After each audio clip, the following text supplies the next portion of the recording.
everybody, and welcome to Empowerment Point TV. My name's Debbie Small and I'm the founder of Empowerment Point. And welcome to Business Dining with Deb, Business Treats and Takeaways. And today's episode is episode 2 of Depression and Anxiety in Business. But before we start, I just need to tell you I have a track sheet here. So if I don't have my track sheet, then these friends of mine will be talking all night. So I need to keep us on track of what we're doing. And I have my watch here as well because you guys are seeing this through my phone. So I have my watch here too. I'd like to first, our sponsor for tonight is the amazing exclusive chef Thomas Dam from Damn Good. That's DAMMGOOD. Hello, here he is. Hello. How are we going? Very, very well. Chef Thomas is here in Melbourne. However, he does travel all over the world and around Australia as well. Thank you. No worries. And he does exclusive functions like this, exclusive nights, and he also does huge functions and everything in between as well. So, and the food is absolutely amazing. I have to tell you something. I was actually telling Chef Thomas earlier that last time in episode 1, I actually was going to talk about his food, you know, like a chef does, like it tastes like this, it tastes like that.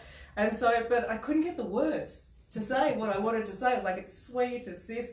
And then I had to think about it and I realized the reason I couldn't get the words out is because Chef Thomas's food is more, you taste it, but then you feel it. It creates an emotion. It's like emotive food.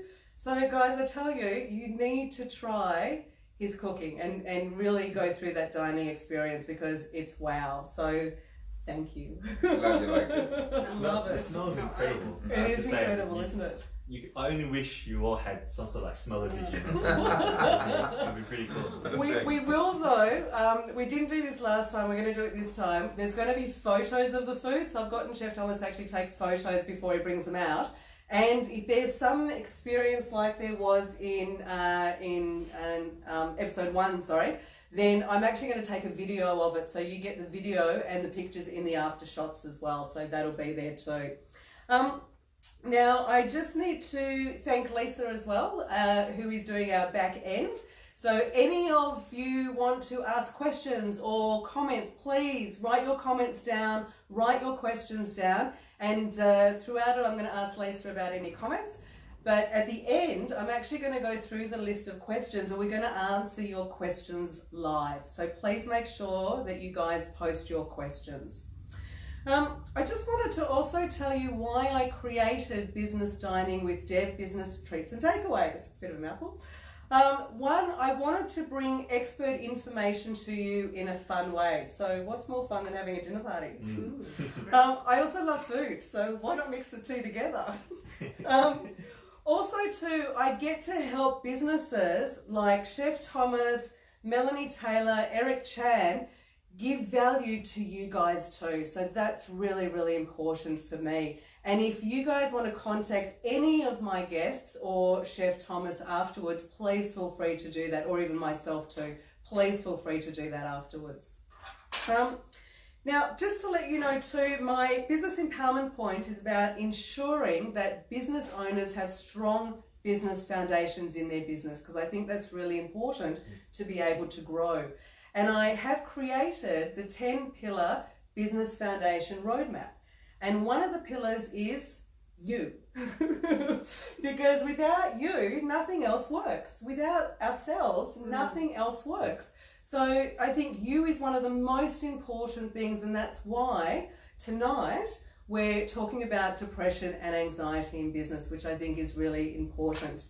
I think it's a topic that's vulnerable for a lot of people, and even for us. So I really want to thank both Melanie and Eric for sharing their stories tonight, because it is quite a vulnerable topic and we're doing it to make a difference and see if we can help people as well. So thank you guys. I really, really appreciate both of you doing that.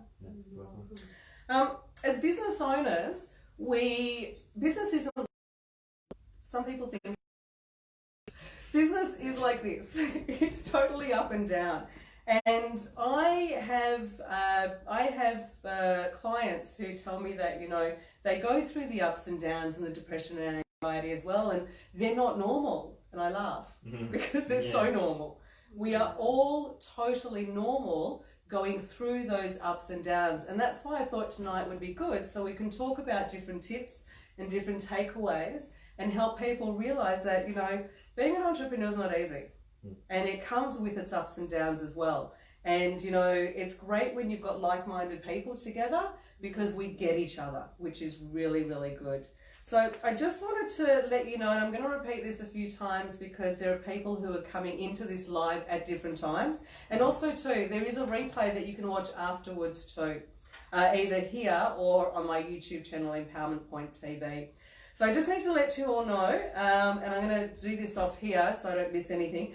None of us are medical professionals, so that's really important. So if this brings something up for you, please seek medical advice. Or give Lifeline a call on 13 11 14, or if you're watching from overseas, please Google Lifeline or its equivalent in your town, or seek medical advice as well. So that's really important to say.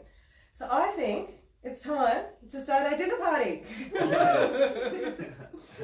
Okay, I want to introduce you to Melanie Taylor over here, Success Mentor, and Eric Chan. It's all right, I do remember your name. That's a great way to start it. I had some things happen beforehand and I was going a bit crazy. No, we're starting well. It's all live. Yeah. Nothing gets cut. That's good. That's That's the best. Eric Chan, communication strategist. Yes. So I do know who you are. Yes, thank you. Thank you. So firstly, Melanie, can you tell us what is a success mentor and what made you decide to do that? Thank you, Deb. That's all right. Thank you for this. Hi, everyone. Thank you for this beautiful opportunity tonight. Very excited. Success. Well, a success mentor really is about identifying what success means to you. I like that. Yeah, because for me, I thought success was, I suppose, being the best version of myself, being well educated, going to university, getting a job, and then, you know, increasing in that job to get more experience and, you know, be there to serve people. What I realised, I was on that journey of working as a nurse, and I was working as a palliative care nurse, so in oncology. So I was working with people that were dying and had very much that success model, and doing wonderful things, you know, building great businesses. But what I realised is that in those levels of success, that it was quite destructive to our bodies. Wow. Causing a lot of stress, causing a lot of anxiety, and then what I saw was a lot of disease as well. So, and meanwhile, I was watching people on that journey that were dying, and I was actually going through that journey myself. Very high achiever, studying, doing Expectations up here? yes, doing postgrads at Melbourne University. Ended up duxing the class, did wonderful things. Meanwhile, I broke my wrist, you know, during it. So I used to do life the hard way. Like I was quite addicted to stress, loved stress. And what I realised is that... A lot of people are. Yeah. Yeah, I was. I loved it. I loved the adrenaline, loved the high, loved being busy. And then what I realised is if I continued down that road, then I might get sick or possibly be dead. And so thankfully during that time I broke my wrist, and that was the greatest gift that the universe ever gave me, because I realised that I had to change my way of being. And so, long story short, but I was standing up there receiving the Order of Malta Award, massive big deal at Melbourne University, and I went, wow, I think this is a big deal, because I was very much tick, next, tick, you know, so I would A lot never... of us are like that. Yeah, I would never enjoy the experience. Yeah.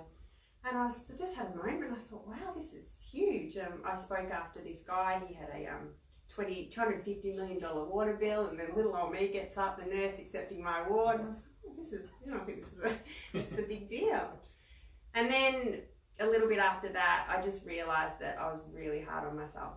I was my worst critic. I was, you know, never worry about other people judging you. I was my biggest judge, and I just realised that if I could achieve this with so much force, fear, a lot of self-hatred really, like just pushing myself to be better and better, then I decided that I would flip that and achieve. So my level of success became achieving and self-love. That's pretty cool. So from that moment, this took me on this beautiful journey to be teaching Success others. mentor. Yeah, how And to helping others. achieve in self-love, which raises you to an abundant vibration where then you actually have everything you really want, but you're actually able to enjoy the process. I like that. I like that. We're going to talk about a lot of that more too. So thank you for that. Eric, so I do remember your name. Yes. Hi everyone. Tell us, what is a communication strategist and why you decided to become one? And I know that because when you first hear communication strategist, you might think I guess it is the technology, but in a different way. You think the technology part, but yeah, tell us from you, what's a communication strategist, what you do? Yeah, look, when you first asked me to put the title of what it is that I do, I did struggle a little bit because my journey has been one of about presentation and speaking and sharing stories from the heart and inspiring others. And then, of course, on the commercial side, I made it into a business about developing business pitches and things that can help, generate business. So this tie-in of like the creative and the commercial aspect. But I guess the way that I view communication, if not strategist, is I believe that when it comes to what makes us great as human beings is our ability to speak. It really is, because our ability to speak and to articulate ourselves allows us to turn a mere thought, a dream, into reality. Because if you can articulate it, then you can plan it. And if you can plan it, you can build it. And if you can build it, you can create whatever you want. And people who are really good at speaking their truth, speaking their experience, their expertise, seem to always create as they walk around, right? When they speak their truth, they inspire. So that also comes in regards to speaking your truth, as well as I think for some people it's speaking, and other people it's also writing their truth as well. That's right. Yeah. That's right. Because when you write, you're basically speaking internally to get the words down onto paper, right? Yeah. And I feel that there's that creative aspect, and I feel that the individuals that I've met in my life who are really good at communication, like true communication, not just monologuing at people, tend to be the best listeners as well. So when I think about communication strategies, maybe it's a term that I've used incorrectly, but this is how I feel about what it is that I've applied my life to. And everything that has come my way that has been positive has been as a result of, I guess, seeing communication from this perspective. Communication is so important, and you're right, it creates energy, it creates creativity. Fantastic. Thank you so much for that. I wanted to, these guys are gonna be really vulnerable with you tonight and really share their stories. So I kind of thought that it was only fair that I share part of my story as well, as vulnerable as it is. I was in a really bad relationship years ago, and I lost myself. I lost who I was. I became a yes person. I was terrified to even say what I felt in front of my friends as well. I didn't disagree with any of them at all. And I even had at one stage, I had two of my friends calling each other saying, do we need to step in here? Do we need to do something here? Because this is just not right. And I went through traumatic shocks. I went through post-traumatic shock, but I didn't actually know that I was suffering with it till about 2.5 years into it. And someone said to me, you're suffering post-traumatic shock. And I've gone, oh my God, it makes sense now. Because I spent a lot of time in a daze. And the only time that I was ever my true self, funny enough, was when I was training in a training group. And then I was just me. But then when I went out on a break, I was in a daze again. So I'm quite introspective, and I had to try to find me again as well. And the analogy I put to post-traumatic shock or to shock is just say that you come home after work and you drive into your street and you come home and your house isn't there, and you kind of, am I in the right street? And you look around and you're in the right street, but there's just a block of land with really long grass. And you're like, okay, this is really weird.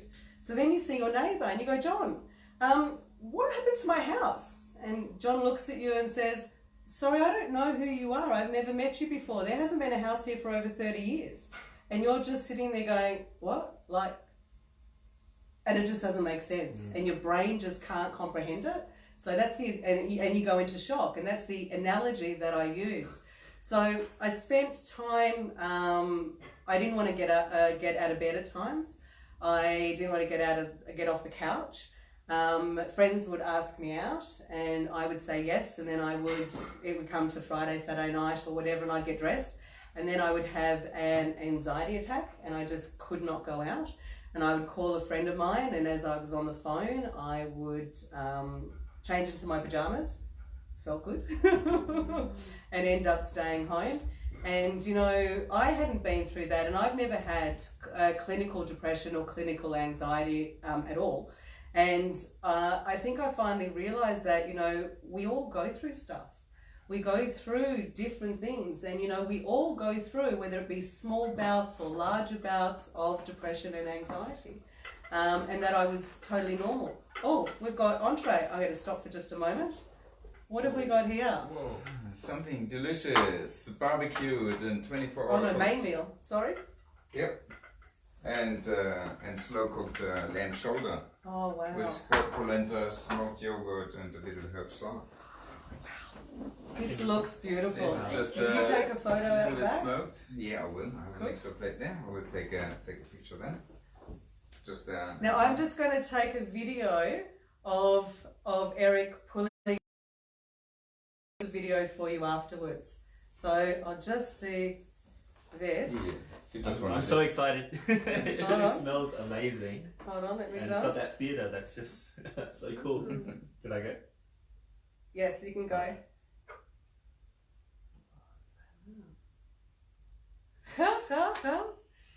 That actually does look amazing as well. So now I'm just going to go over to Mel so she can do hers. Right.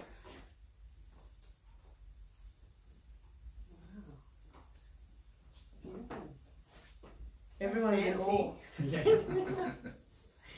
Ooh. Okay, so that is the beautiful, beautiful main meal by Chef Thomas Dam. It's all about dining with all your senses, huh? Yeah, amazing. Oh, absolutely. Sorry guys, I know that seems really weird that I actually took that video, but last time people kept asking me, what did it look like? What did the food look like? And when you took the glass off, what did it look like? So I wanted to be able to post that for you afterwards, so you get it real. Thank you. Oh, my turn. As well. Oh, that is so cool. That smells incredible. It reminds me of camp days. Yeah, yeah. Thank you. No worries. Please enjoy. Thank you so much. Thanks. So I was just saying how, I just wanted to say too that because I'm quite introspective, I started researching when I found out that I had post-traumatic shock. I started researching, I started reading books, I started watching videos and doing all this stuff to try to get myself out of it as well. So it was quite interesting. So I think that's why I say that in life and in business, you need persistence and a great sense of humour, because we do, in lots and lots of different ways. So for me, too, this has been, and I talked about vulnerability before, this is the first time I've actually shared my story so publicly. So I just want to say that, you know, stepping out of your comfort zone is for me, it's important, because if we help one person, then it's worth what we're doing tonight. Yeah. So thank you guys for all allowing us to do this tonight too. No, well done though, because I've known you for a few years now, and I don't think I've heard about that part of your story. Like you mentioned that, you know, you've gone through stuff, but I've never heard it to that detail. So that was quite amazing for me as well. Yeah. And yeah, definitely what you said about having a sense of humour. Oh my gosh, you know, terminal seriousness that a mentor once shared with me. We've got to definitely try to get rid of terminal seriousness. Definitely. You know, life is about having a sense of humour. Definitely. Mel, please share with us your story. My story. Yeah. Wow. Shall we? Yeah, Nice. please You do. get into it while I share my story. Yeah. My story. Where will I begin? Hi everyone. Again. I was, as I said, have always been a very high achiever, and I suppose, you know, very traditional upbringing, very grateful, beautiful family, come from the country in Ballarat. My mum's got quite, brought up Catholic, quite big family. Mum's one of 10. And So you're Australian ethnicity? yes. And brought up, to give, to be givers. And so, it's a beautiful thing. And then took on what I call the nurse role as a young child. I loved helping people, giving, being a carer. And that went on. You still love helping people. Still love helping people. And that went on. And then I became a nurse. So I actually got paid for that role. And I loved it. I worked in quite challenging areas. So I worked in oncology and palliative care for 20 years. So very privileged, I go and look after people at home and help them die and comfortably and wherever they wanted to be. And it was absolutely amazing. But with this giving role that I had, and I gave so much, and what I realised when I broke my wrist, Burnout. I was burning out all the time, and I didn't know how to receive. I couldn't receive a compliment. I couldn't, I really struggled to receive. There are quite a few people out there, and I know some people too, who struggle to receive. And I have a friend of mine who I'd say to her, just say thank you. Yeah. When she get a compliment, she would hate it, and I go, just say thank you. It's like, why would you deprive the person as well of that contribution to your life? Oh, yeah, I guess Like so. your feeling and that. Did you actively choose to go into oncology and palliative care, or is that something that, like? I would say not actively. So I've done a lot of my work on myself since 2011, after I broke my wrist, getting into my subconscious mind. And I always wondered why I was always so driven to oncology, and I knew I was going to be a nurse. My dad actually had a bad car accident when I was 6, and the nurses were really beautiful. So I think from then I decided I wanted to be a nurse. And then when I was in year 12, I remember going to the Royal Melbourne and doing this course in oncology. And I thought, why? I was just so driven. I thought, why do I want to be, do oncology? And anyway, I went down that line.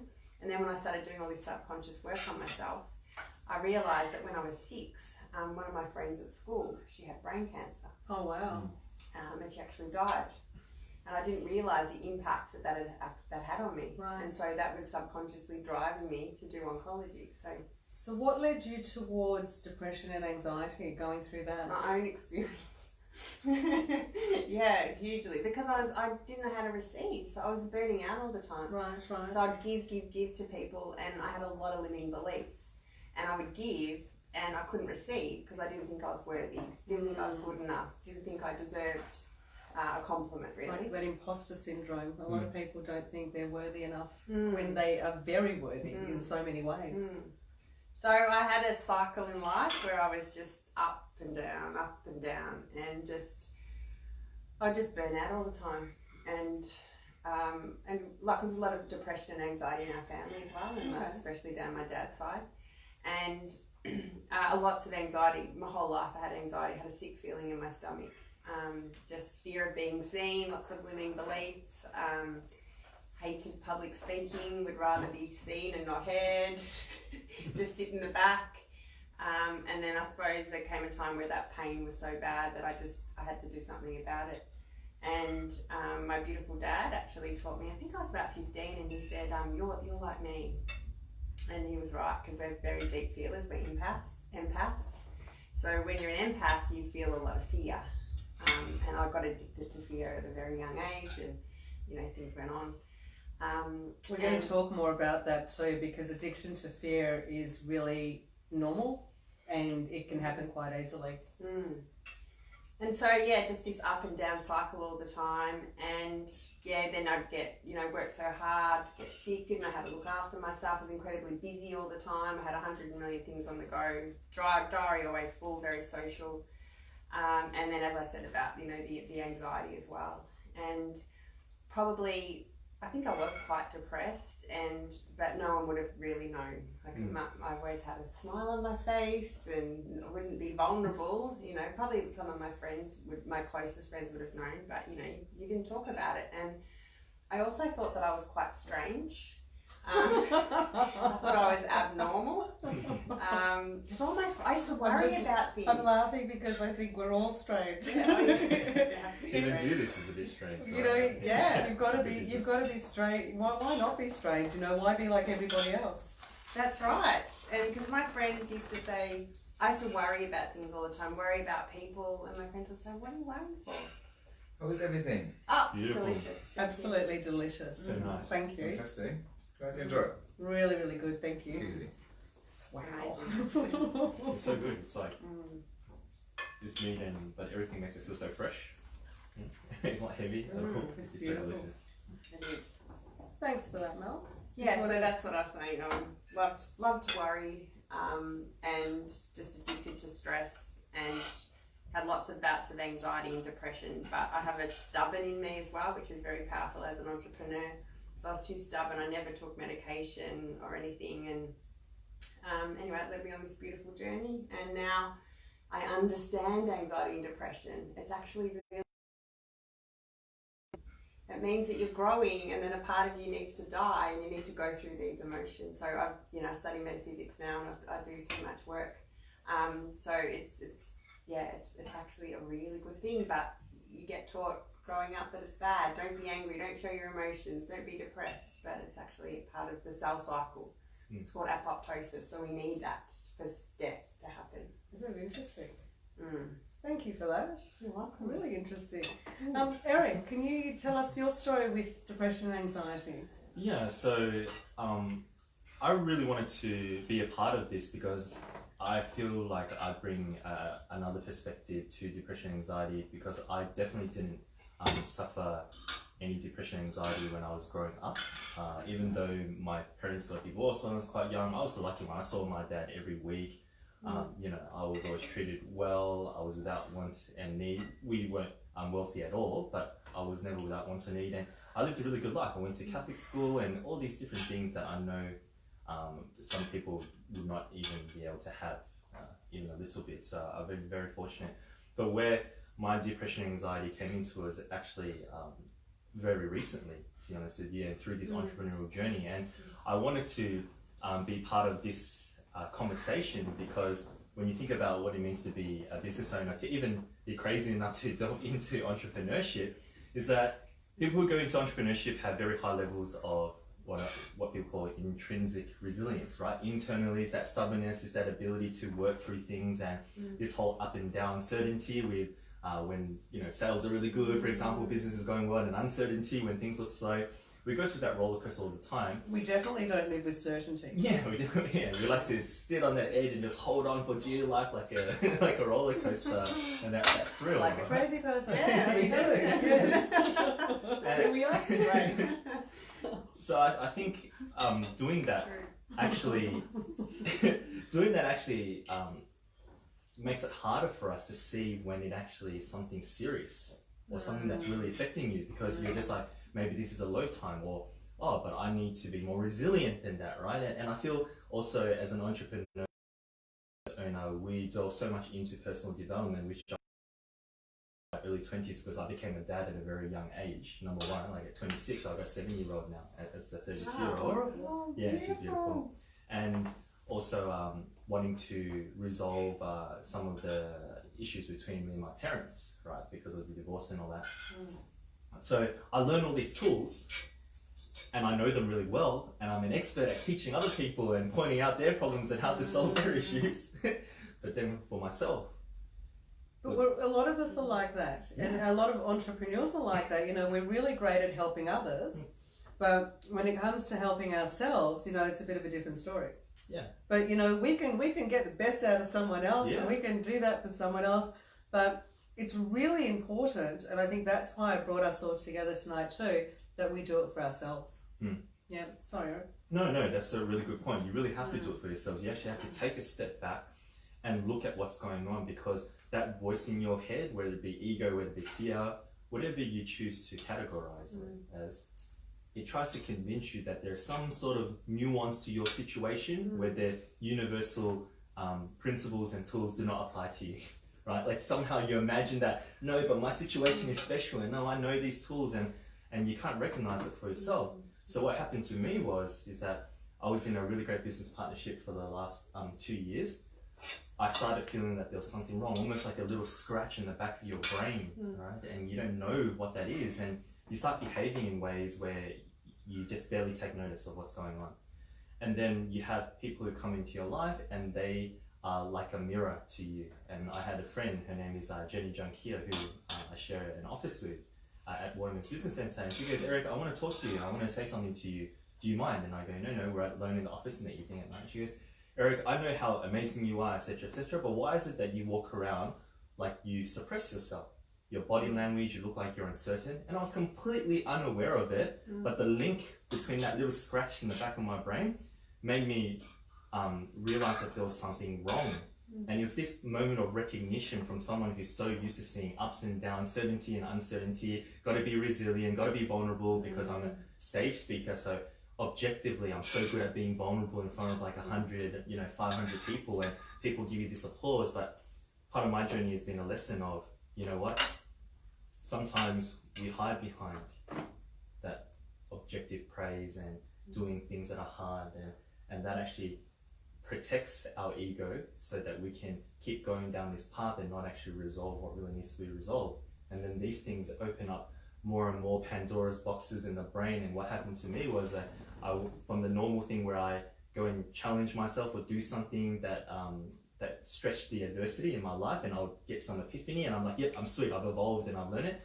This time around, when it was real, depression and anxiety and a lost sense of identity, 5th epiphany opened up a bigger question.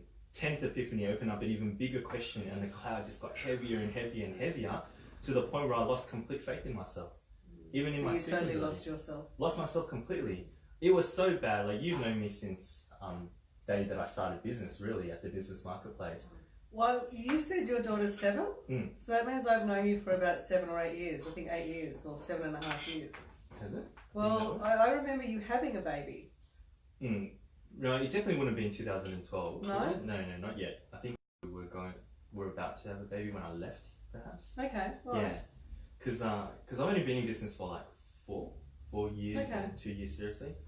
But what happened was, where was I? I can't remember what I said. Oh no, you've known me from the beginning, right? Yeah, so you've known that I've been a speaker, confident and all that. And I had a moment where I was in a round table where we were asked to pitch, which was my thing. I used to be called the pitch specialist. That was my moniker beforehand. I did the pitch, and then the facilitator had this interesting facilitation method where they make the person who just pitched sit in a chair facing away from the entire group, and then the entire group would give feedback and talk about the pitch and all that. And there was a person who was, deals with venture capitalists and investments, and here's a lot of pitches, and he's like, wow, you did an amazing job, I wish all pitch was like that. And I started tearing up, because I had thought that I had no ability, even in the core thing that made me who I am, and I lost that completely. And it was such a surprise to me, because I couldn't recognize what was happening to me. And it got to the point where, it's just the worst thing ever. You don't recognise it at the time. I didn't recognise it for 2.5 years until someone pointed it out to me, because I'd never been through something like that before. Yeah. I didn't know what that was like. I knew I had lost myself, but I didn't know that I was suffering post-traumatic shock. I didn't even know something like that existed. So, we don't, unless I think a lot of the time someone points it out to us as well. And how fortunate were both you and I to have people in our lives that were vulnerable enough, courageous enough, brave enough to have that conversation, because that's quite a confronting conversation to say, hey, I think there's something going on with you that might actually be wrong or negative or whatever you want to frame it as. And for my friend Jenny to come to me and say that, hey, you look like you are suppressing yourself and completely uncertain. And the funny thing is, when she said that, I mean, that little ego voice in my head was like, what the hell do you know? Like, blah, blah, blah. See, when I was told that, I turned around and went, oh my God. I said, now it makes sense. Because suddenly everything made sense. Because now I know what I'm going through. Like, I had no idea I was even going through something. It was like, it makes sense. Yeah. Which was pretty incredible as well, which is good to know. Yeah, it's so beautiful to have those people in your life. True, very true. Mel, you wanted to share the science behind depression and anxiety. Yes. So basically, we're on a hero's quest. You spoke about it earlier, Eric. And so we have what's called duality. We have ups and downs in life, and we don't know, we need the polarization, so we need the negative and the positive. And we need the sadness to know what happiness feels like. Yin and yang. But we have this syndrome in society called happiness, where we're supposed to just be happy all the time. But the only way we can have more levels of happiness is actually to go through experiences of sadness. So I just thought of something. Like one of the statements that I've always hated, and I'll tell you why I hate it, but is that most successful people have had to go through crap to get to where they are. And I've hated it because I hate that people have to go through crap. Yeah. But, you know, I guess from what you're just saying too, you know, to go through the crap, the opposite of that is success. Yeah, I believe that I'm too. glad we did this tonight. I actually think that going off your point is when people try to deny that shadow aspect of yourself. Like I love stories, you know. I love the Jungian perspective on it, you know, the storytelling, the archetypes. But when you think about the movies, you know, that light and dark side of the force, like Star Wars is coming out, and you know, I'm personally a Star Wars fan, but they need each other, and people try to deny one part and think that there is one part to be. And like, and I don't know about your experience, but sometimes I feel like the individuals in my life are all, you know, positive vibes, everything's positive vibes. When they crash, they seem to crash the hardest. That's because positive vibes, they're all here. They don't allow themselves to be human and be over here as well. Yeah, I see that. So it's incredibly important. And also, especially, I mean, for everybody, but especially when you're an entrepreneur, you're pushing yourself out of your comfort zone. So you're going to new heights. And then as you experience that, you come up against limiting belief systems. So your brain goes into a stress response and says, no, it's not safe to go there. So for instance, I'm not good enough. So I've had a lot of that I've worked through. And so as you go to I don't know, take a step towards something, well, your brain will pull you back and say, no, it's not safe, you're not good enough. So as you start to take actions and things and work on the subconscious mind, you actually start to make new neural nets in the brain, and you formulate, I am good enough. Things start to happen, you actually show yourself that. And so this starts to build, but what has to happen is this old one has to die. And the way that dies is through a grief cycle. And we have to grieve for those old parts of ourselves. We have to go through shock. We have to go through anxiety. We have to go through anger. That's really, really important. Depression, and then acceptance. So it's called apoptosis. The cell dies, and then the new cell. So we're always going through birth, life, and death. Wow. So you want to always be going on those cycles. So if you're not, then you're not taking yourself to new heights. And it's neuroplasticity, it's changing the brain. And so you have to grieve for those through that process. That's really interesting. I do want to add to that, but just before I do add to that, I just want to, and I've said it in the beginning, but I know some people are coming in to the live a bit later as well. So I just want to let you guys know that the three of us are not medical professionals. And if this does bring up things for you, please do seek medical advice, or you can call Lifeline on 13 11 14. And if you are outside of Australia, you can Google Lifeline or an equivalent of Lifeline in your town, or seek medical advice as well. So I just want to make sure that everyone knows that, and that we are not coming from a medical professional point of view. We're actually coming from our own experiences. That's the point of view we're coming across. I did want to say, when you were talking before, and you spoke about this as well last time we had a chat, in regards to the resistance emotions and how the ego creates fear emotions like depression, like anxiety. And what that does is exactly what you were saying, is it holds us in our comfort zone, or what I like to call our stuck zone. And it stops the creativity, that energy of creativity. So yeah, depression is actually saying that something doesn't serve anymore. And it's always leads to a limiting belief that It's we're such an holding on interesting way to look at it. Yeah, that's so true, because I like that. Can you repeat that, please? What did I say? I'm sort of channeling it. No, that's okay. That's all right. Where depression is... Depression is not... Depression, when you're depressed about something, well, I'll just paraphrase. When you're depressed about something, that something is not needed in your life anymore. Yeah. That's a viewpoint you have about yourself that no longer serves. Wow. I was so depressed because I had riddled with limiting beliefs. I'm not good enough. I'm not worthy.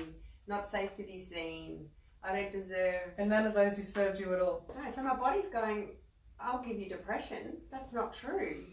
Yeah.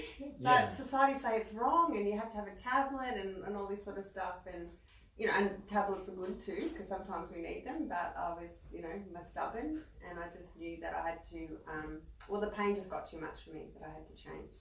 So it's a good thing, pain, because what happens is your ego actually surrenders to your higher self and your higher self starts to take over. Some people are scared to, or they won't go through the pain.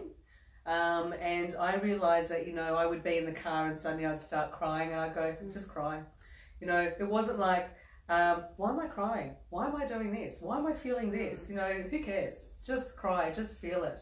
And I think if we allow ourselves to go through the emotion, then we can deal with it in a better way.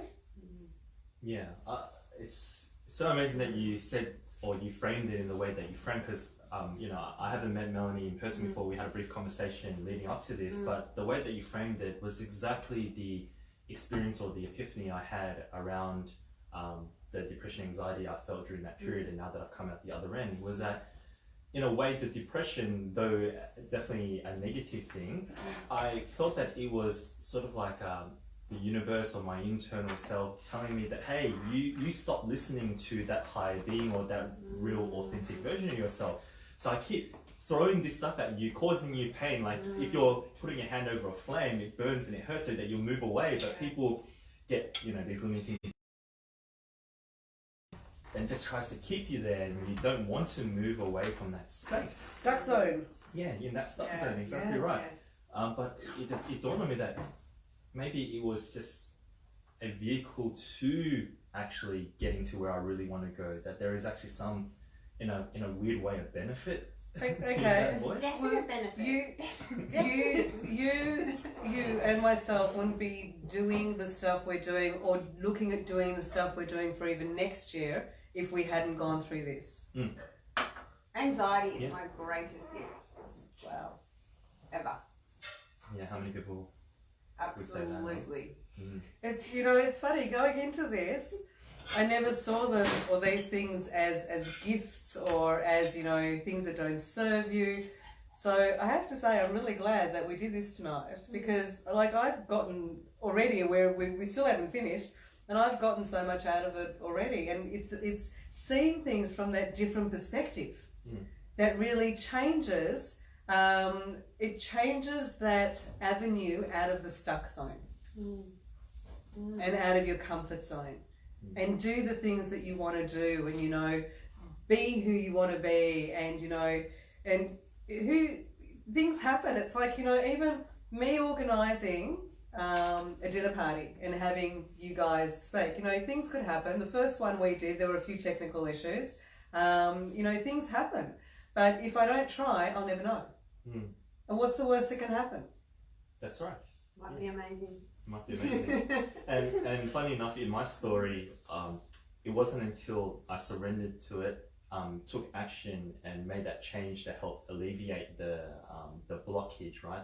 What the depression and anxiety was telling me to shift away from, that new opportunities came that would never have come, right? So one of them was a new job opportunity or position opportunity. And before I made the decision to leave my partnership, this person would never offer that to me because he knew my business partner and he would never step on his toes to try to poach me or anything like that. He would never do that. But it wasn't until I stepped into my own power that these new things came. So there's this learning from you trying to make sense of what you should do with the information and data that you have in your brain right now. But you also got to remember that once you make that change and that leap of faith and tune into that higher being, that there will be all this new information and data that comes and forms a new picture. And when you talk about that death, you know, that grief cycle and rebirth, my brain always, again, goes back to stories, and it always brings me back to why, for example, why is Harry Potter so beloved, right? Why are people so into it? And I remember, because I'm reading the books with my daughter right now, and I'm deep into it, and I know that the first book is like the hero's journey, right? But the second book is about the phoenix. You know, at the end where Harry gets poisoned and the Phoenix Tears heals him, and the Phoenix is about death and rebirth. And when I looked at this situation, I think about this conversation that we have is that sometimes we need to burn to dust in order to grow and become something more.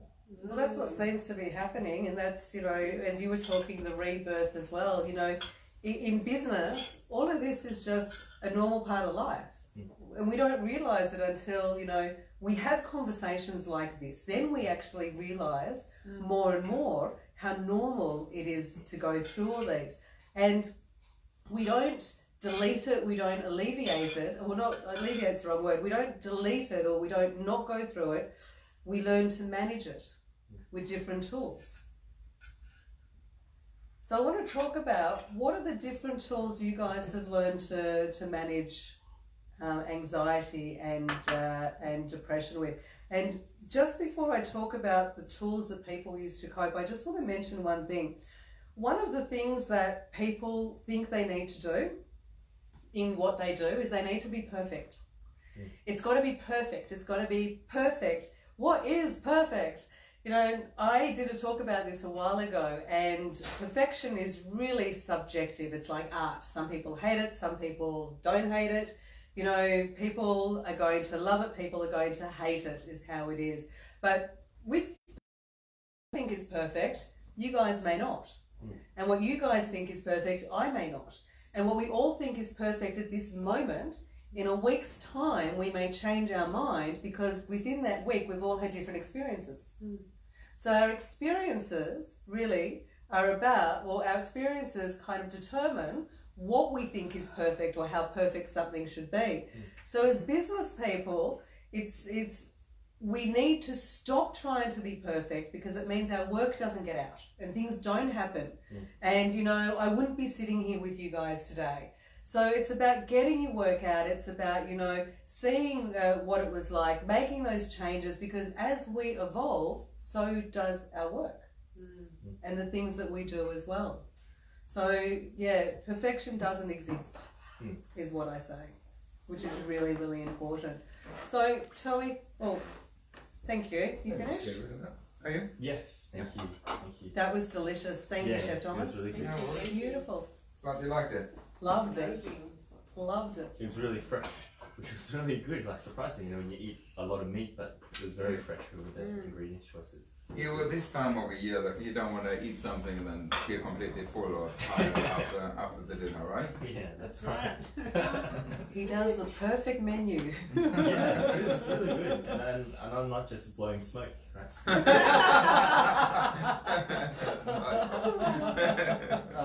did have a comment about perfection. Actually, I was wondering, Melanie, what are your thoughts about what Perfect. yeah, perfect. I am perfectly imperfect. Perfectly imperfect. Took me a long time because I had a lot of perfectionism. That was my cover photo. Said Oh, that really? when I first started the Empowerment Point business Facebook page. Yeah, go on.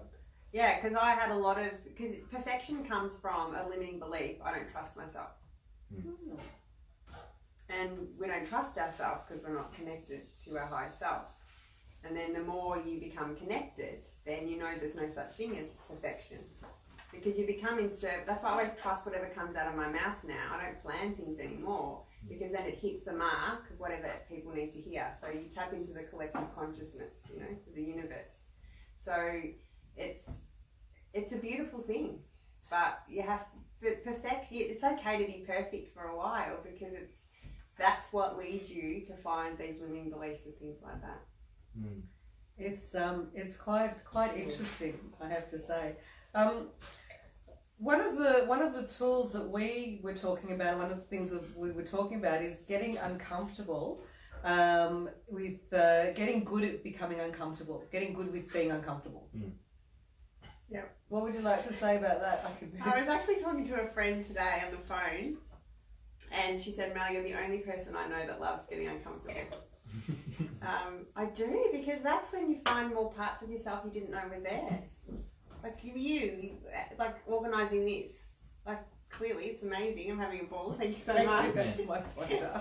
But if you don't hop out of that comfort zone, you don't get into that beautiful creative energy, you don't create new possibilities, and then you get to be proud of yourself, and it's more self-love, because you go, I'm doing stuff now I didn't even like public speaking. I'm public speaking. I'm doing events, all over Australia.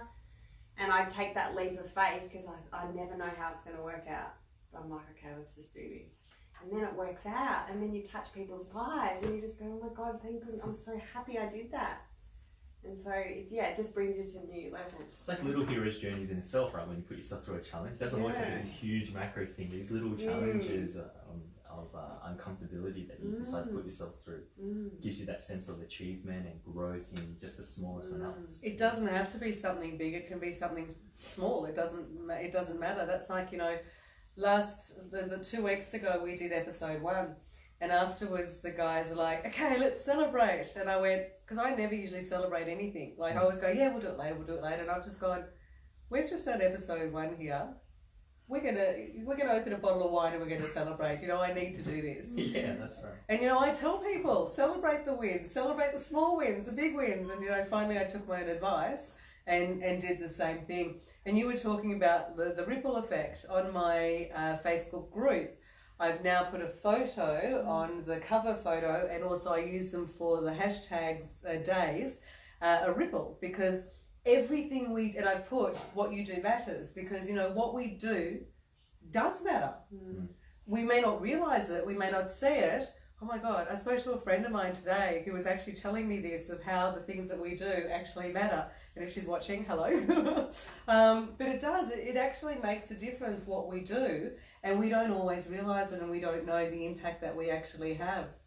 Yeah, even as you're saying this, I realised I've been a bit guilty of not celebrating the wins, because as you shared that with me, the thought came to me, a memory came to me actually, where when I first made my first $50, that was purely me, not off because I was working for some company or the university I was working with or anything like that.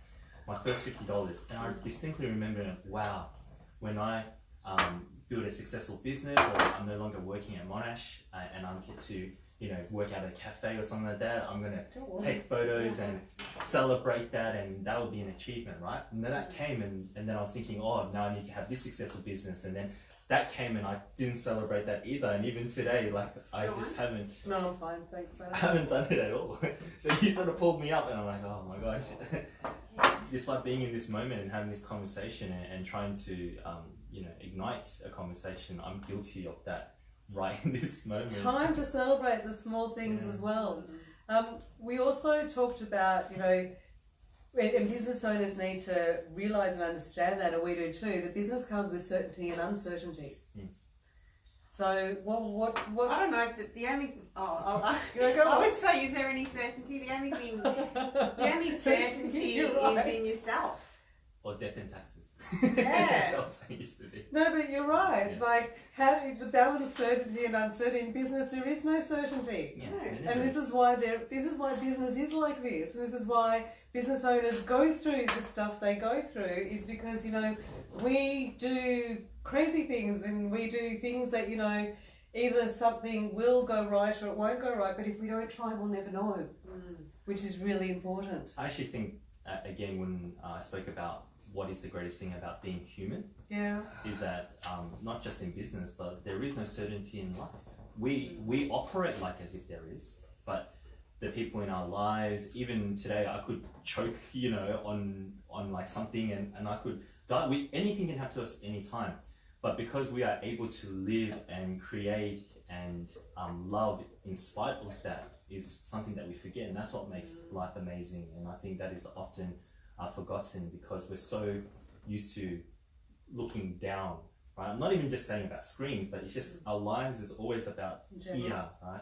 And I've heard the saying before, perhaps a lot of the perhaps mental illness or depression, anxiety might have something to do with the fact that we can't see the stars, because where's the relativity, right? When I go camping and I can see the entire universe laid out in front of me, I get a relative context of, hang on, I'm just this small insignificant speck, yet so powerful because I can create so much. And these things that happen in my life, they're not that bad because I've got so much that I can do, so much and create. But when I walk around here, I'm just like looking down at my screen, thinking about the next project management thing that I got to take care of. And there's so much more. Yeah, and I look up and it's just, the same color all the time. Sometimes when I walk outside, it's not even dark, right? Like, you just lose this sense of relativity between where you are. And I am a big proponent of when you talk about tools, right?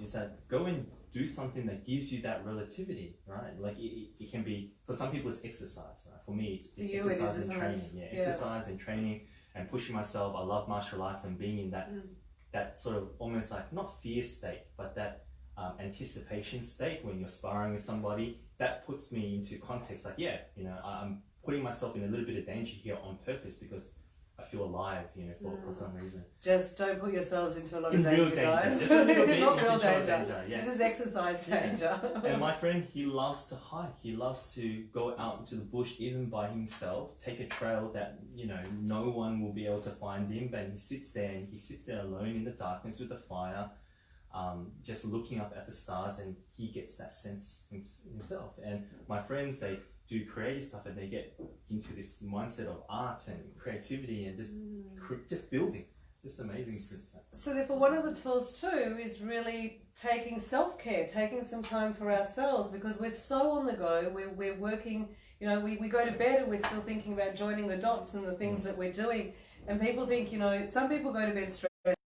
Like I tend to go to bed and I'm joining the dots of different things that I'm doing, going, oh yeah, I can do that, or I'll do this with that, but I need sleep.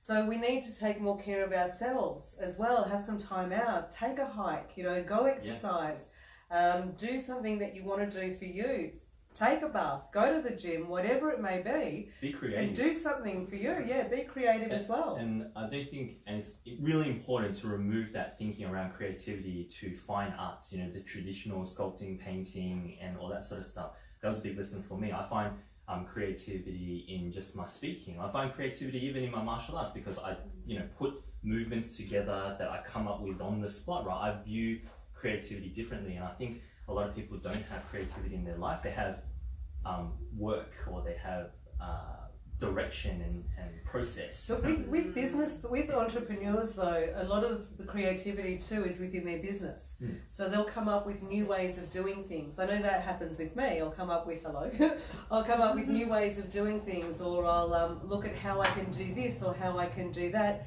And a lot of creativity is in that as well. So it's with creativity, it's in different areas, or it comes in different ways. With entrepreneurs and business owners, are there ways that we can recognise when too much is too much? Like a step back to actually recognise, you know, we've been working and like we're getting close to burnout, and we just recognising when too much is too much. Well, I just think when you find yourself on like an emotional roller coaster. And also you've got to, for me, I had to shift the limiting belief that you have to work hard. That was so in my ancestral DNA, because it's not worth it if you don't work hard. And so what I found is that the less I started to pull back, and I set quit times now, so when I finish, so I don't work into the evening, now I have all weekends off. And what I find now is I'm so much more productive, so much more is happening. But because what happens is you just keep yourself in a stress response, you keep yourself in scarcity, so what you want to attract, you've actually got walls up going, no, don't come in. So when you feel abundant. Work smarter, not harder. Yeah, but it's a big one, because it really challenged me a lot, because I was so wired that you've got to work hard. So then I had to sit in the uncomfortableness of, and setting quick times and doing all these things, and then the results started to come through, and I was like, because your energy, you have higher energy. So it changes your energy and it changes your creativity as well. And you've got to enjoy it. Like, life is short. Like what you were saying before, Eric, I know how short life is. I saw patients come in. They were younger than me. They were, a little bit older, and they had something going on, like a little tickle in the throat or something. They go off to the doctor. The doctor does some routine bloods. Next thing they're like, oh, you've got leukemia, pack your bags, and they're in hospital for a year. Just like that. Self-care, we need to take care of ourselves. So what personal development can people look at doing as well? How do you feel about personal development? Love it. I eat it for breakfast, lunch and dinner. As I love to know myself more. Yeah. I've been, I have friends, a friend of mine, especially in Sydney as well, like she'll send me different personal development stuff she's been listening to, or I mean, I think we also get, being in the business that we're in, we hear about a lot of personal development and we see a lot of events for personal development as well. And like you, I've always loved learning more about, you know, different ways I can improve more too, which I think that's helped me as well. What about yourself? I love personal development. It's been, like I said, my journey since my early 20s. What I'd love to bring to this conversation, because I think we're all in agreement that personal development is wonderful. You should always be reading the books, listening to great podcasts or watching good videos, and I do that daily. One thing that I would bring to the conversation, in order maybe even to throw a little bit of tension in it, because of just a bit of the self-reflection, especially coming out of this depressed and anxious states recently, was that a lot of the times I feel people tend to look outside of themselves all the time and continuously go on this journey without giving the moments to look internally for a long period of time for that self-development, right? Okay. And when you ask that question, for example, when is it too much? Well, how do you recognize the signs? One of the byproducts I've seen for certain people in my life, and it has happened to me before, was this desire to always be authentic, right? Authenticity. Because a thought came to me, and I've only just been exploring this thought, and that's why I think it could cause tension, is that when you talked about perfection, I actually think a lot of people, maybe fault of their own, sort of match authenticity with perfection. Really? Because I hear people say, I'm striving to be my authentic self. I just need to be authentic in this moment. I need to be authentic in this moment.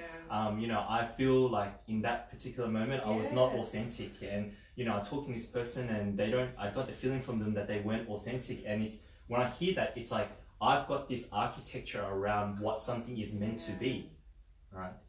And when that becomes something that's meant to be, then I'm always trying to reference when am I meeting that meant to be versus when I'm not, which creates a lot of tension within oneself. So what is authentic to you then? I think authenticity for me is perhaps the lighthouse, the North Star, the guiding light.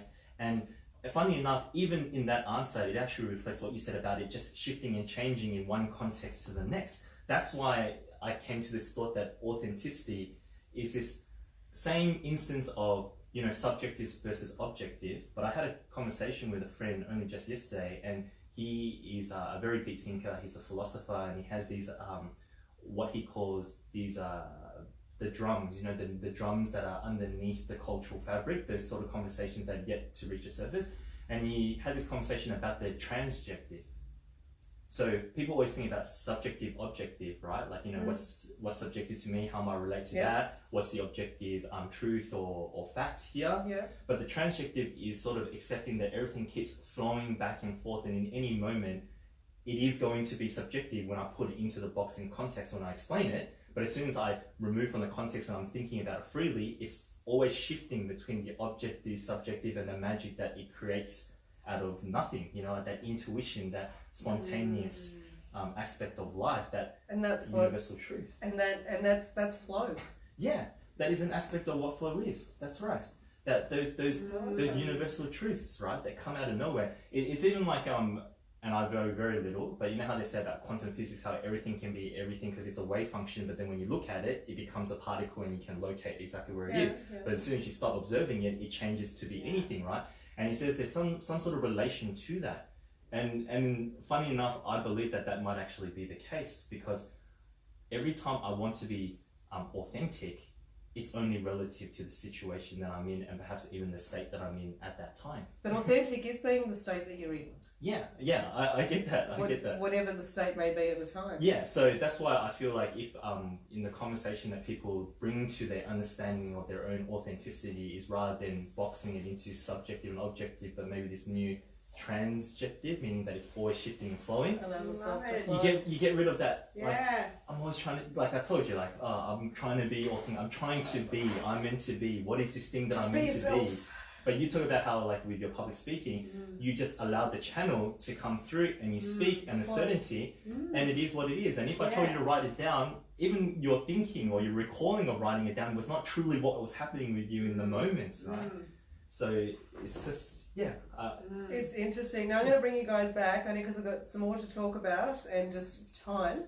I want to talk about giving, and actually this actually comes into what you're saying actually quite well, to give yourself the space to move and allow yourself to organically grow. So instead of having to be, or even as you were saying, like I need to be authentic or I wasn't authentic, to allow yourself just to be. How many people do that? Yeah, I guess it's a challenge that we all live with every single day, isn't it? That's what I'm constantly working on. Allowing yourself to be? More being, less doing. Yeah. Because that's a formula for manifestation. Be, do, have. Mostly we're being in fear, doing in fear. I have a photo of a slide you did that says that on there. Yeah, and it's true. So I'm always trying to be more, because that's when you're really in tune with your higher self. Yeah, that's true You too. get beautiful messages. You were also talking about, when we talked about different ways of getting through, different tips and takeaways of being able to write. Whoa, sorry guys, we've got dessert here. What have we got? We got my interpretation of pavlova. It's a peach and raspberry pavlova with pistachio cake and raspberry floss. You will have photos of this on my page after this. Actually, No worries. can you take that up to the camera Yeah, and they just show definitely them? have to see this. And just tell them what it is again. Wow. You got to see this, guys. My interpretation of pavlova. It's a peach and raspberry pavlova with pistachio cake and raspberry floss. Thank you, and you'll get photos afterwards as well. Oh, that is Party on a beautiful. plate. Thank you. No worries. Wow. Please enjoy. Thank you. We will. Thank you so much. So much. Yeah. So you would eat it any way you want to. How's that? But I do have a question that I want to pose to you. Even when you're being fearful in a moment, right? And I know that there is a way to channel a different version of yourself or a different truth, or maybe it's opening up your antenna to a different truth that's positive. But when people are being fearful, can you actually be anything else in that moment? So is it inauthentic to be fearful? Can you repeat that again? Sorry. Like when people are fearful, right? Or when you do something that later you think was inauthentic or wasn't in line or congruent with yourself, I wonder, could you have been anything else in that moment? So isn't that authenticity in itself? Because we're talking about not putting away the negativity and the shadow side of our personalities as a bad thing. That's why I came to this thinking about it all. It's like, well, I couldn't have been anything else, because then I got a learning which allowed me to be something better the next time. And this is what I say, that as, you know, not just as business owners and entrepreneurs, but as human beings, everything we go through is normal. We go through it's totally normal because of that. And totally authentic, yes. Definitely. Guys, this is an eye-opener conversation for us as well. We're learning lots too. Right. You were also talking about you write to express yourself as a form of helping you get through it as well. Alright, because I'm a very emotional being, and so I love to express and release my emotions. And because I know the science behind it now, I know how important it is to grieve, and I'm always growing, so I'm constantly going through a grief cycle as well. I just went through a big grief probably over these last 3 weeks, because I went away for 3 days. I studied metaphysics and we did a retreat. So I went within, so I pulled apart those parts of me that no longer serve, and so then I go through that process of death. And so I just had to be a lot and support myself and nurture myself through that. Which it's a beautiful thing. And yesterday I felt all this anger come up, and I knew that that's like the last phase before you get into acceptance. And I was like, okay, let's do this. And so I just wrote crazily and just let all of the anger out. And then what happens is you start to feel good. And what came through for me was I realised I had a codependent relationship with finances, with money. I was letting money make me happy or sad. And so anger was beautiful because it gave me this beautiful gift at the end. And you got it out nicely by writing. And I'm going to say this. I reckon that's most entrepreneurs, even the ones who understand themselves and say, you know, it's not about the money, that codependency of how happy you are based on how successful your business are. I think people need to have a little bit of awareness, myself definitely included, that there is this intense relationship no matter what I say regarding why we're in this business. No, I agree with that. I agree with that. There's a book called The Artist's Way. I can't remember who it's by. And she says, and this works really well too, she says to write 3 pages, doesn't matter what it is. So if you're overthinking, and I say with overthinking that if you're thinking of yesterday all the time, that keeps you in depression. If you're thinking of tomorrow all the time, that keeps you in anxiety. You need to breathe and bring yourself back here. Or another way to bring yourself back to the present is to listen for the white noise. So I can hear, if I can hear footsteps, or I can hear breathing, or I can hear, like, bring yourself back as well. And these 3 pages, thanks, Chef Thomas. These 3 pages are very much getting things out. It's like a brain dump. Thank you so much. No. This is just divine. Yeah, it's beautiful. It's a brain dump of getting things out. So you have to do 3 pages. Yeah. And it doesn't matter if you write blah, blah, blah, or you're swearing in it, or whatever you're writing in it. It's just getting those 3 pages out. And once you, and it's about writing it and getting it out. And so once you've written the 3 pages, it's like, the very first time, so you can do it in the morning, first thing, before you do anything, have your coffee and do it, or at night before you go to bed, so you're not overthinking in bed. The very first time I did it, I went to have a shower. You know how you usually think in the shower? Nothing. Yeah. Really? Nothing. I stood there going, this is freaky. Really freaky, because I had written the 3 pages. But what she also said is that by continuing to do it on a daily, you'll end up, people have like come up with new ideas and different things, and because it ends up becoming something that's more creative as well, instead of just a brain dump. So it's amazing what it does, but it's a great writing way just to get everything out here onto paper. Oh, but there is one thing, that if you're going to do it daily, then at the end of every week, shred it and never, ever, ever read it back, because all it is a brain dump. So never read it back, and you don't want something, God forbid, to happen to you and someone else reading them. So shred them, get rid of them, Burn them. Yes. What different steps that we can take without paralysing ourselves? In terms of when we start to feel fear. Well, I think you've got to find what works for you. Like some people, I've had this conversation before with people, and for some people it's phone a friend, express what's going on. For me, it's always I go straight in. I work on myself. What is this bringing up in me? So I think it's just finding, what do they say? Have those five people in your life that you can just call and have a chat to. But I think it's so important to surround yourself with other entrepreneurs. Because I get it. They do. Like my beautiful friend, I've had her for long time, and she's been an entrepreneur a lot longer than me. And she wrote this beautiful post in one of her Facebook groups about what everything that she was going through and how she was struggling. And I just said, I said, do you want to chat? And she said, yeah, that would be great. And then I had a chat to her, and she just said what she was going through. And I said, yeah, me too. She was like, what? Really? I said, yeah. This is what you go through. You go through these cycles. And she's like, thank you so much. I feel so good now. It was just to even know. People don't realise that we all go through stuff. We all go through stuff, guys, and it's really normal. But having someone to banter with or talk about it with is great. And then you realise you're normal too. Yeah, that's right. And in that moment, she's like, I feel better now. Because we can, well, I know for me, we can be our own worst enemies. We make it so wrong, which then spirals us further down. There's the saying, would you treat your best friend the way you treat yourself? And most people go, no. Well, then stop treating yourself that way. Enough is enough.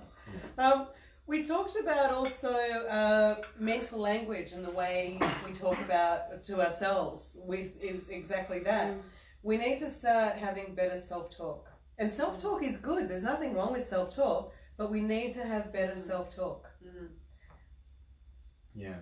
For me, the self-talk aspect, I definitely agree we need to have better self-talk. The question becomes, how do we get to the better self-talk, or how do we change our state when we're in a mode of negative self-talk, right?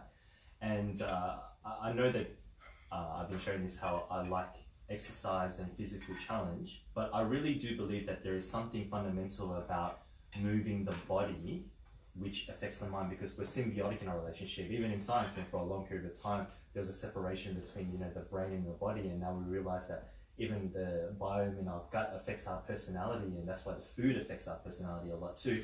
So I always tell people that it's not about aesthetics, right? Everyone thinks about, if I go to the gym, like it's so easy to get really like buff and jacked anyway. Like they make it like it's like, I'm gonna go to the gym and I'm gonna come out looking. It does so many other like amazing Arnold, things. but it does all these amazing things, because when you're moving the body, the brain seems to change, and you have a different conversation because of what you shared about these little moments of completion. And when you have little moments of completion, when you have uncertainty in your life, which usually in different ways causes a lot of depression, anxiety, whether it's uncertainty of self, uncertainty of environment, is that you can create little moments of certainty, right? Little moments of certainty. And I really do believe that those little moments of certainty, achievement, of pushing the body and getting that understanding of how your body works and making it healthy really is a foundation to changing that language.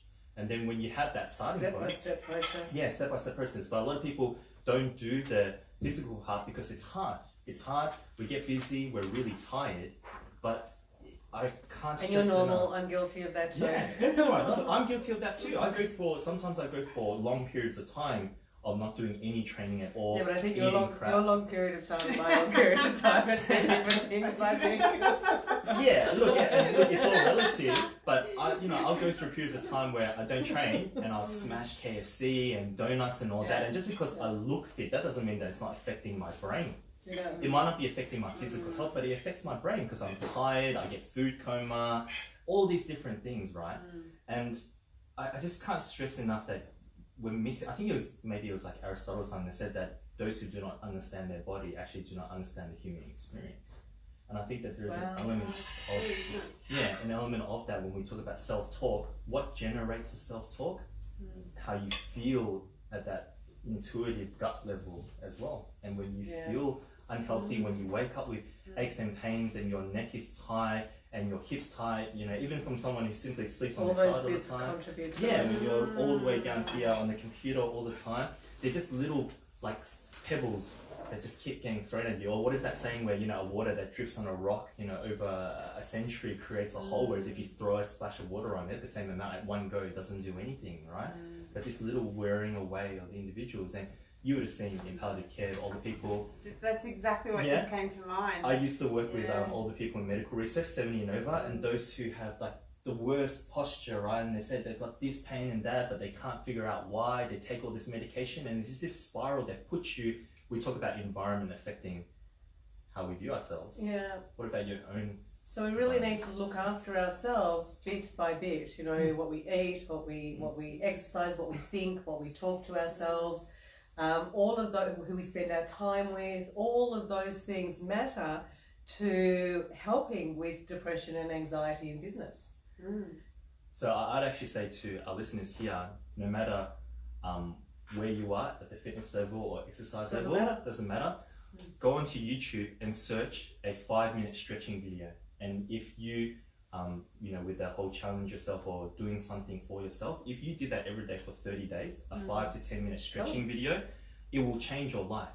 It will absolutely change your life. You not imagine what having flexibility can do, and it actually doesn't matter what size you are.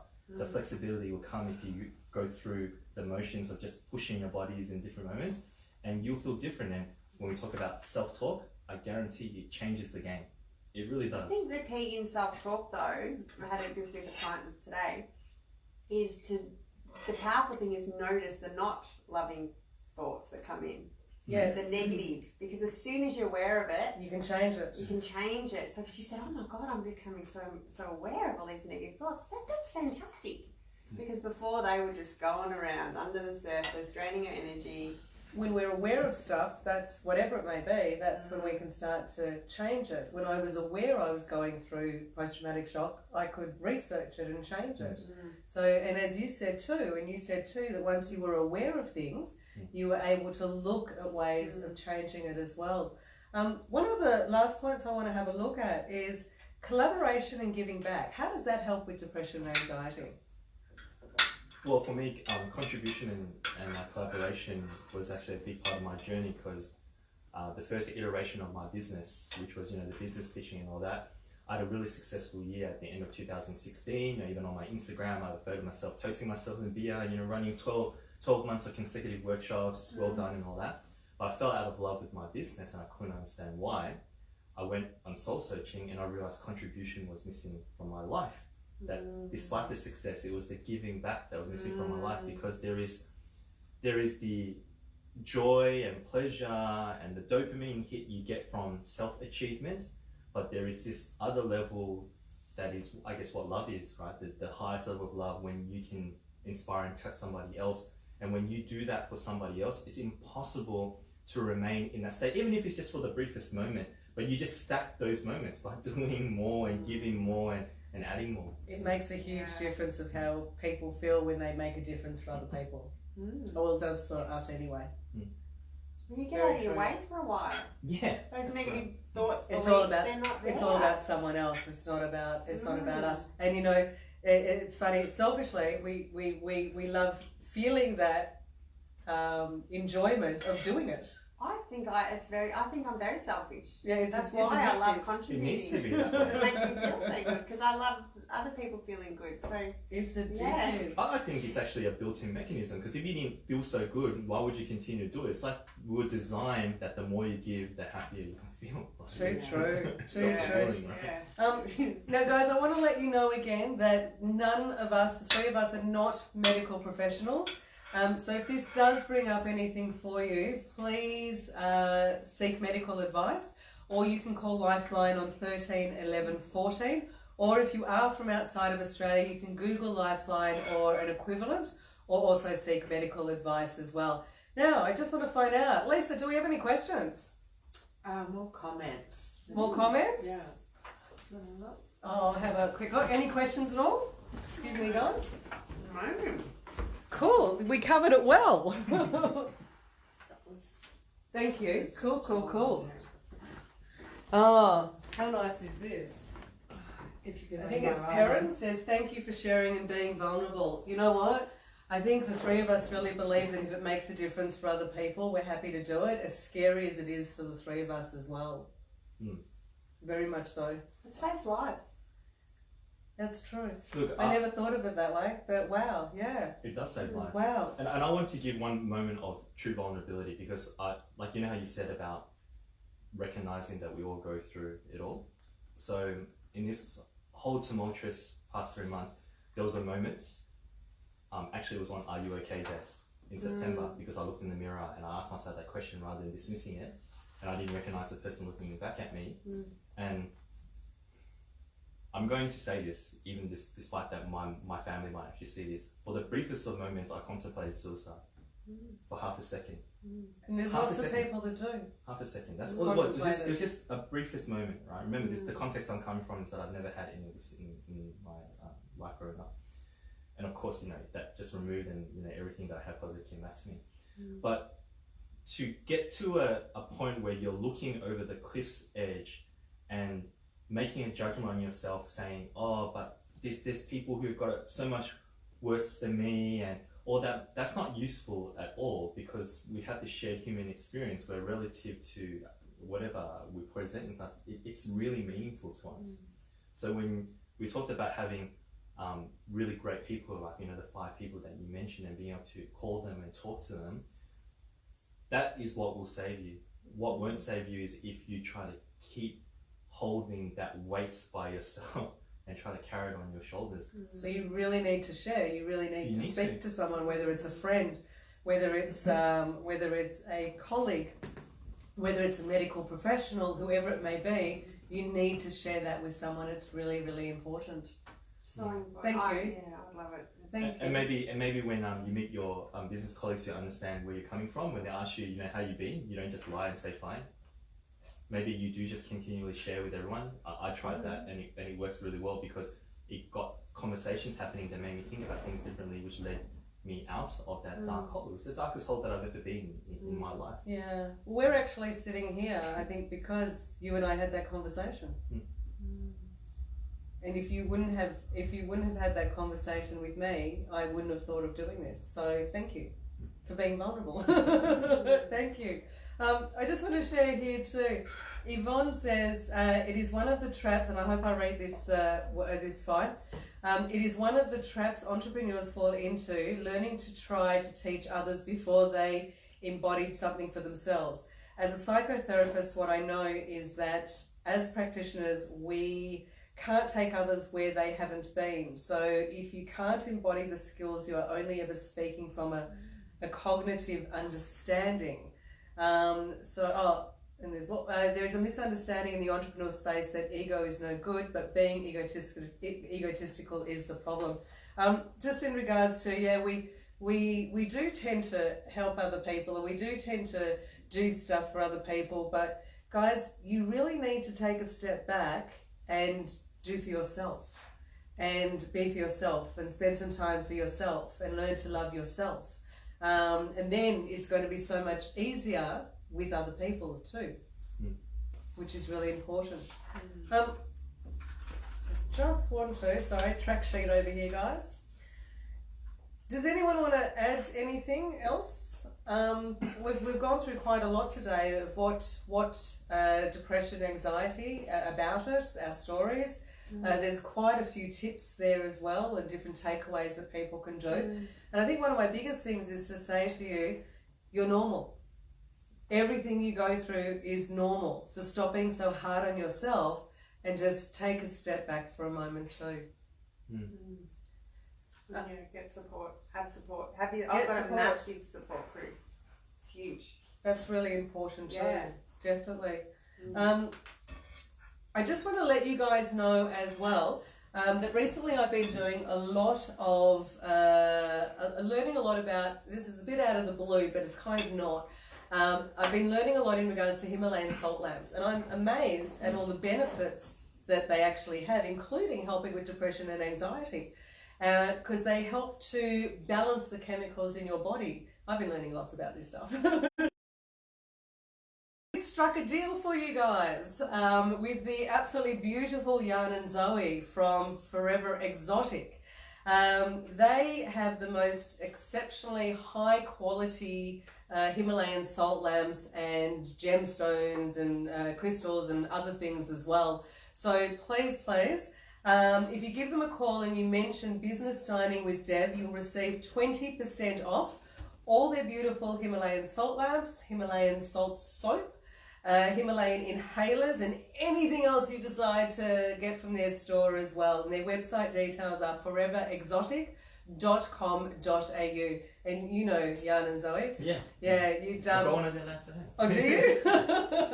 Their lamps are absolutely gorgeous. I walked into their warehouse and it was all lit up with all lamps. It was like, wow. But the moment you walk in, you feel serene. It was lovely. So yeah, you get 20% off everything there, guys. So give Jan and Zoe a call. Mention Business Dining with Deb and you'll receive that.